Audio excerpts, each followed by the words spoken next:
नमस्कार मित्रांनो, मी आहे चैतन्य दांडगे, एक साधासुधा ब्लॉगर. आणि आजचा दिवस खूपच खास आहे.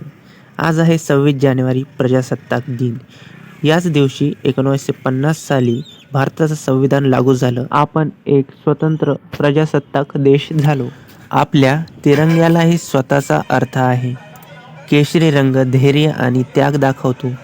पांढरा रंग शांतता आणि सत्य, आणि हिरवा रंग प्रगती आणि आशा दर्शवतो. म्हणून तिरंगा पाहताच अभिमान वाटतो. 26 जानेवारीला शाळा, कॉलेज, मैदानात ध्वजारोहण होतं.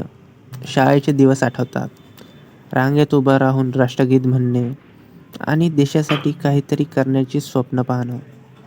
आपण आज मनमोकळेपणाने आयुष्य जगतो, कारण संविधानाने आपल्याला हक्क दिले आहेत. स्वातंत्र्य, समानता आणि न्याय हे सगळं संविधानामुळे शक्य झालं.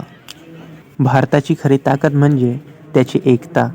वेगवेगळ्या भाषा, धर्म, संस्कृती, पण आपण सगळे एकच देश आहोत. यालाच भारताचं सौंदर्य म्हणतात.